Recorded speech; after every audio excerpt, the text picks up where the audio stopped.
Hello and welcome, I'm Joshua Barnes and you're watching NewsX World. Let's first take a look at our top stories.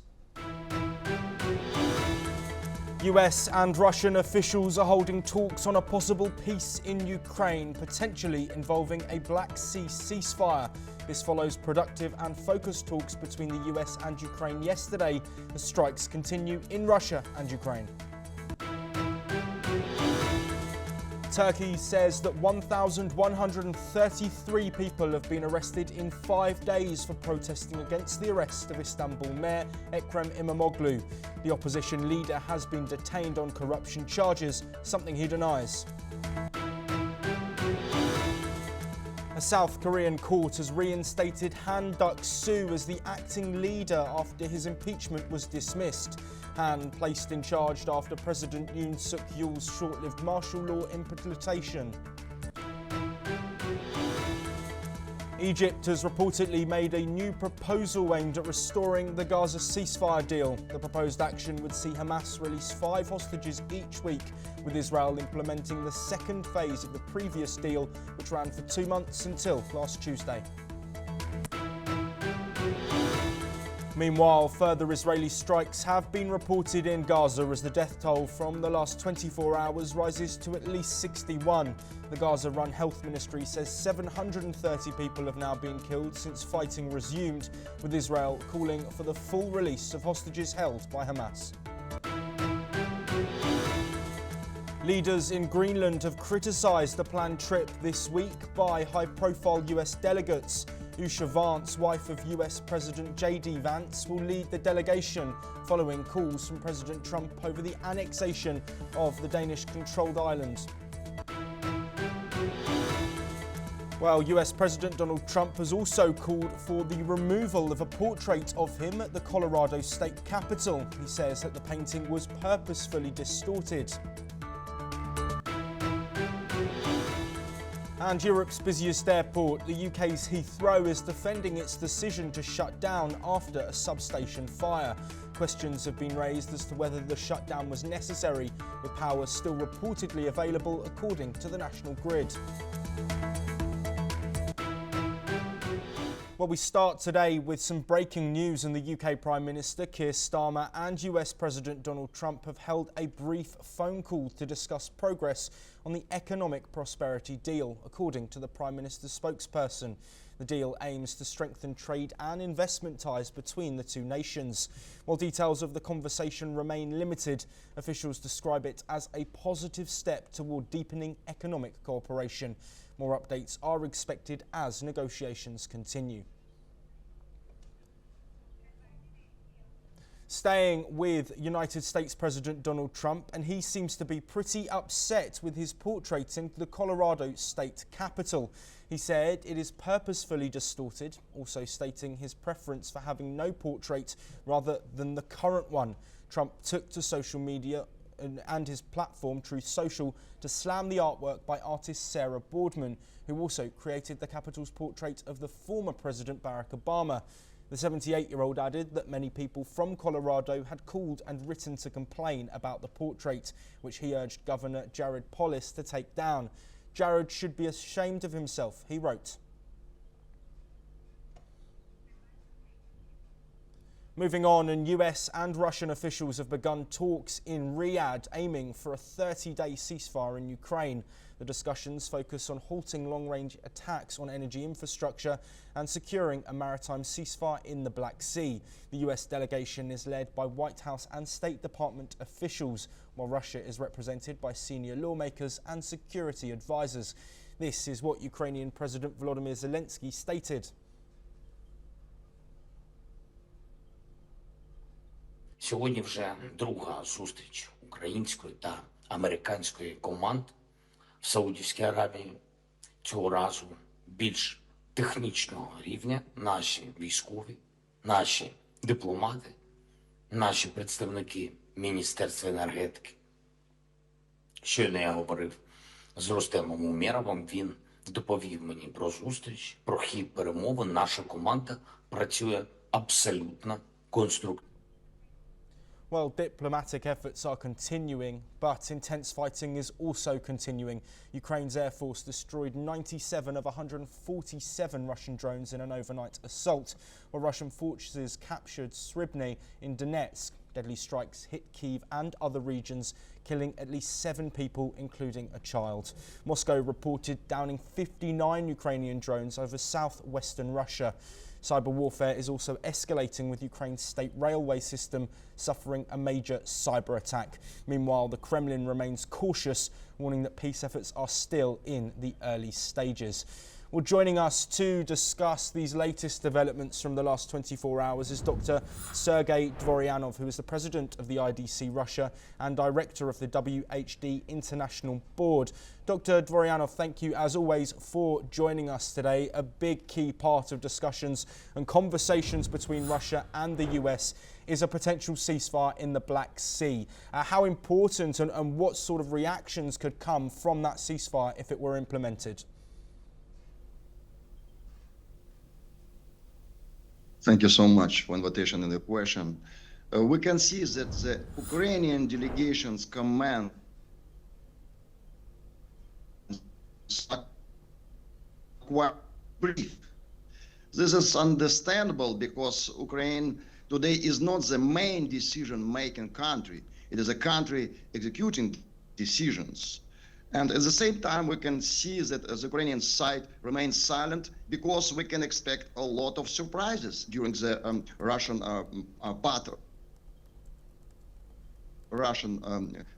discussion with America. Because come to the names, to the profiles of the people who involved. Sergei Beseda, I can see a lot of evidence regarding corruptions of supplying weapons from America to Ukraine when Mr. Zelensky was this process. That's why it can be big scandal after that discussion.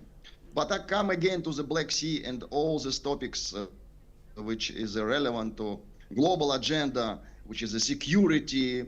I want to tell that I'm like a vice president of Russian-American Friendship Society, will be involved in the some bigger panel discussion in Abu Dhabi, which will start 7th of April. 7th of April is a famous Orthodox holiday. That's why it's a very favorable day to start negotiate about peace, spiritual day. Because I am Orthodox believer, I can see that spiritual mission of Vladimir Putin, of real peace, not artificial, but real organic peace. Because this conflict between Russia and Ukraine is artificial conflict which will organized by Joe Biden team. They prepared last 20 years, all Democratic parties, they prepared this conflict. Now this conflict come to the end, to the final note. Yes, you mentioned that the conflict is coming to its final note, but of course we know that strikes have been sent from both sides. Of course, talks taking place between the United States and Ukraine yesterday. So in your opinion, are these strikes helping those peace efforts that are ongoing, and do they need to stop in order for peace to be agreed?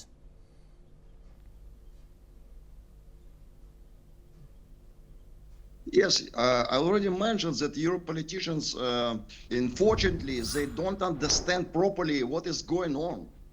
That's why, because it was a conflict of civilization. Right now we can see that we have right now all humanity, all global society, we have a lot of challenges like climate changes. We can see a lot of ecology challenges. That's why Donald Trump and Vladimir Putin, they completely understand that future of our planet in our hands. We should be responsible.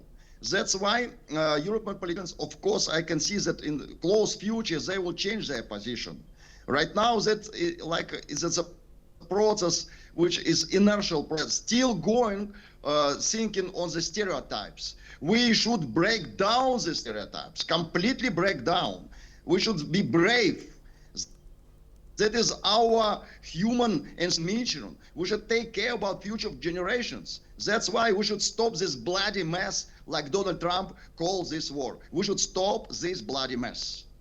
Dr. Dvoryanov, thank you very much for your time. Of course, these talks going on between the US and Russia will continue to develop, and we will bring you all of those talking points as we get them. Moving on, and in a major political twist in South Korea, the Constitutional Court has ruled against the impeachment of the country's Prime Minister, Han Duck-soo. He is now positioned as the acting president of South Korea. Han took over as the acting president after the country's leader Yoon Suk-yeol was himself impeached over his short declaration of martial law last year. Han lasted less than 2 weeks in the position and was impeached and suspended on the 27th of December after clashing with the opposition-led parliament. The court's justice has now ruled 7-1 to strike down the impeachment of Han. During the ruling, 5 justices said the impeachment motion against Han was valid, but there was not enough grounds to impeach him. Let's listen in to what the court had to say. 국무회의 소집을 건의하지 않았다는 등의 소추 관련 사실을 인정할 만한 증거나 객관적 Well, after being reinstated as the acting president, Han Duck-soo said he would expand all efforts to safeguard the country's national interest amid a global trade war. Let's listen to what he said. 존경하는 국민 여러분, 오늘 오전 헌법재판소가 내린 결정에 따라 막 직무에 복귀하였습니다.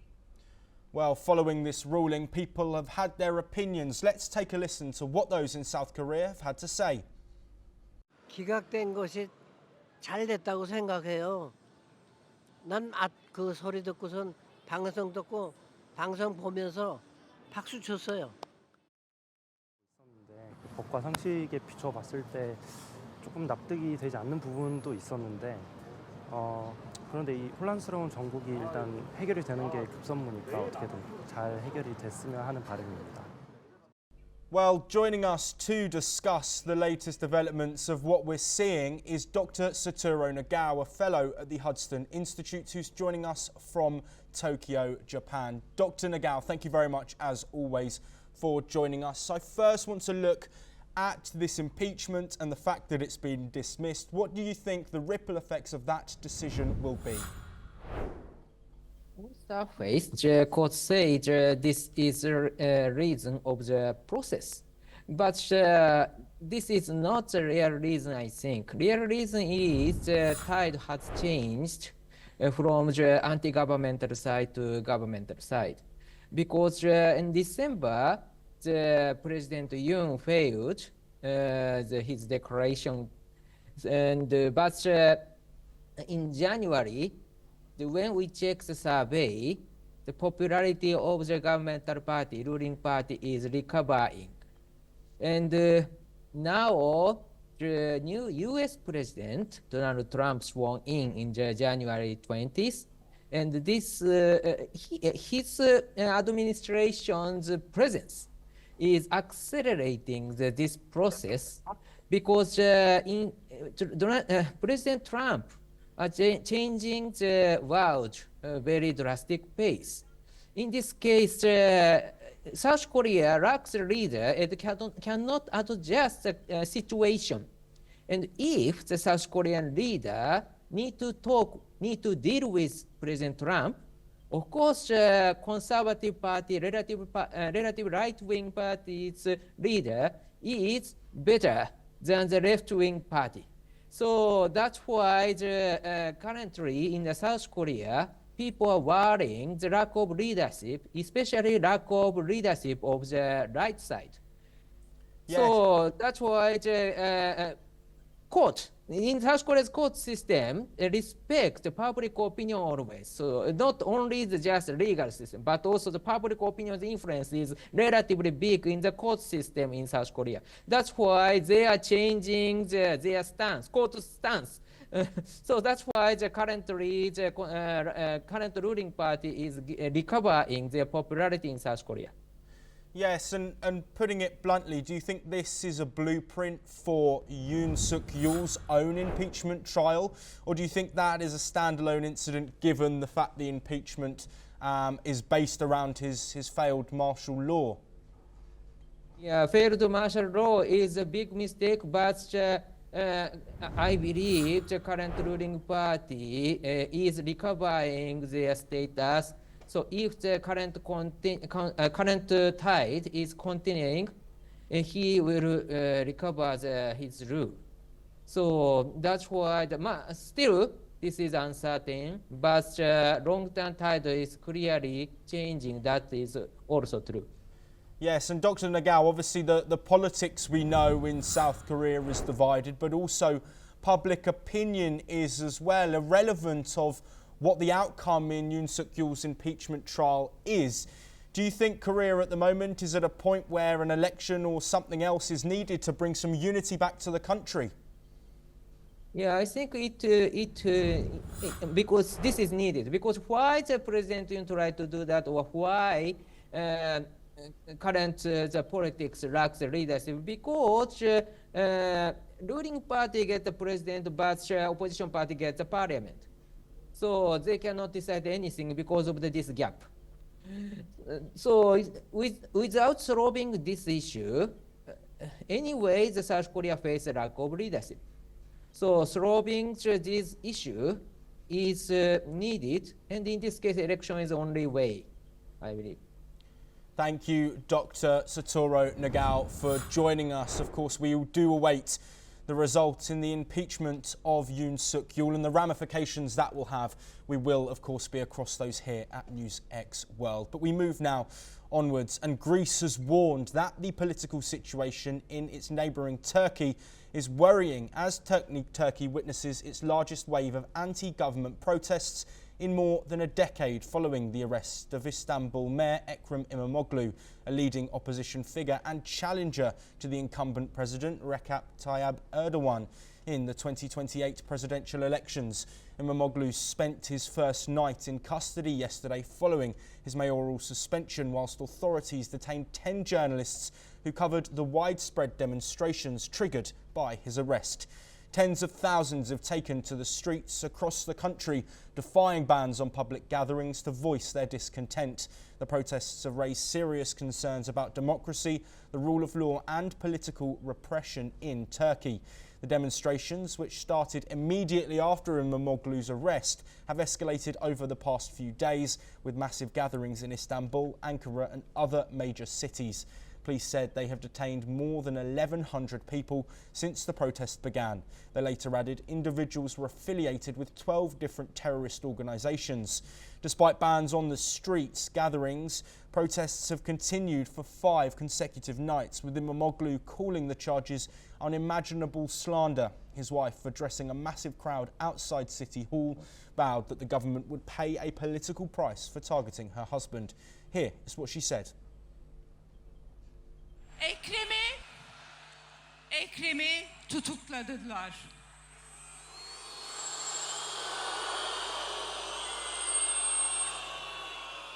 Bu haksız hukuksuz kararı milyonlarca insan vicdanında neye karşılık geldiğinin farkında değiller. Ama öğrenecekler.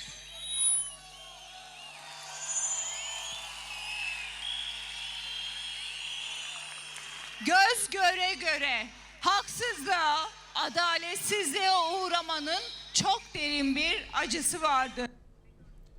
Meanwhile, reports suggest that social media platform X has restricted opposition accounts in Turkey, raising concerns over free speech. And in a symbolic primary vote, 15 million people cast ballots in support of İmamoğlu.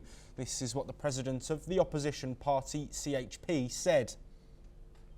Bu Türkiye siyasi tarihi kadar dünya siyasi tarihi açısından da inanılmaz önemli bir halk hareketidir.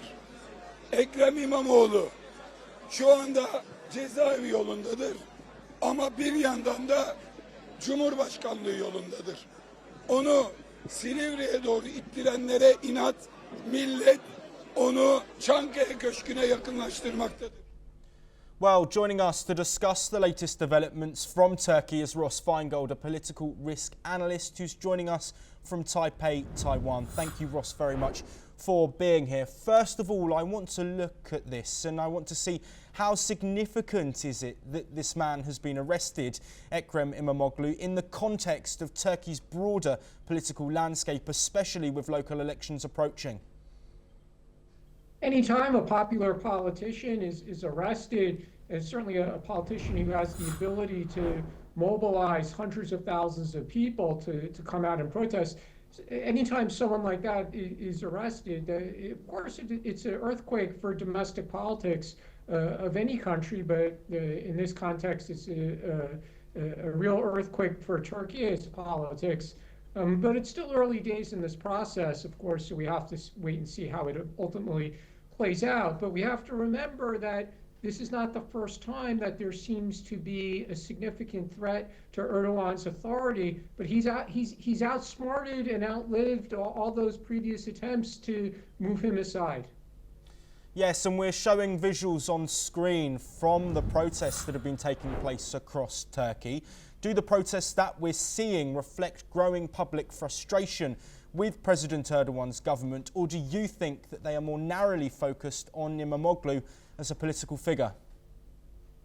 That's a really great question, because over the past 2 decades of this Erdogan era, there's definitely an urban-rural divide where people in the big cities might be less inclined to support Erdogan, and people in the rural parts of Turkey are willing to continue and repeatedly have supported him. So this might simply be another manifestation of that chasm in Turkish society, where people in the cities they want somebody who's more or whose values are closer to theirs, who's more European, whereas the people in the rural areas are really comfortable with Erdogan's Islamist approach to government. And that divide in Turkish society continues. Nothing has changed this divide that has existed now for quite a long time. Yes, and moving on to the Istanbul mayor, many do see İmamoğlu as a potential rival to Erdogan in the future, specifically in the presidential elections. We know he's now the candidate for the opposition party for 2028. So to what extent do you think this arrest is politically motivated, looking at that? I suppose time will tell as the judicial process plays out and we see what kind of evidence the authorities have that İmamoğlu actually engaged in any criminal wrongdoing. But if he is kept in jail and he's not able to run in the election, which is supposed to be in 2028, but it looks very likely that date will be moved up if the parliament decides to do that, which looks highly likely at the moment. If he's in jail, if he's facing criminal charges, then he won't be able to compete in the presidential election. That might result in another disputed presidential election, but one that Erdogan wins.